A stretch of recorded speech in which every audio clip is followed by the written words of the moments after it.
വനം വകുപ്പിൽ ജാതി വിവേചനമെന്ന് പരാതി. ഓഫീസുകളിലെ ജനറൽ ഡയറിയിൽ പട്ടികവർഗ വിഭാഗക്കാരുടെ പേരെഴുതുന്നത് പ്രത്യേക കോളത്തിലെന്നാണ് ആക്ഷേപം. കേരള ഉള്ളാട മഹാസഭ ഗോത്രവർഗ കമ്മീഷൻ അടക്കമുള്ളവർക്ക് പരാതി നൽകി.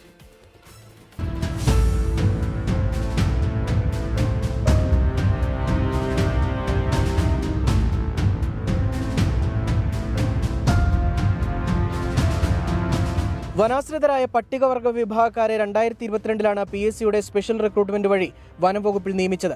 ബീറ്റ് ഫോറസ്റ്റ് ഓഫീസർ വാച്ചർ തസ്തികയിലേക്ക് നിയമിച്ചത് പുരുഷന്മാരും വനിതകളും ഉൾപ്പെടെ 500 പേരെ. ഇവരുടെ വിവരങ്ങളാണ് ഓഫീസുകളിലെ ജനറൽ ഡയറിയിൽ പ്രത്യേക കോളത്തിൽ എഴുതുന്നത്. ഇത് ജാതി വിവേചനമെന്നാണ് ഉള്ളാട മഹാസഭയുടെ പരാതി.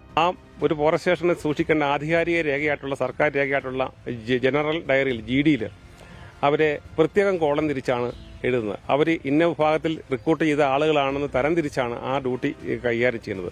അത് തീർച്ചയായിട്ടും ഈ പൊതുസമൂഹത്തോടുള്ള അല്ലെ സർക്കാരിനോടുള്ള വെല്ലുവിളിയല്ല, ഈ സമൂഹത്തോടുള്ള വെല്ലുവിളിയായിട്ടാണ് ഞങ്ങളതിനെ കാണുന്നത്.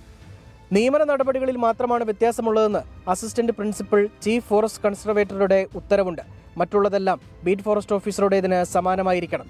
ഇത് മറികടന്നാണ് ഫോറസ്റ്റ് ഓഫീസുകളിലെ വിവേചനം.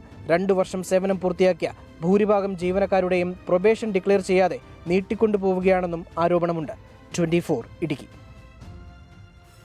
ലോകത്തെവിടെയായാലും ഏത് സമയത്തും 24 വാർത്തകളും ഓഗ്മെന്റഡ് റിയാലിറ്റി പാക്കേജുകളും എക്സ്പ്ലെയിനറുകളും വിശദമായി കാണാൻ ഞങ്ങളുടെ YouTube ചാനൽ നിങ്ങൾക്ക് സബ്സ്ക്രൈബ് ചെയ്യാം.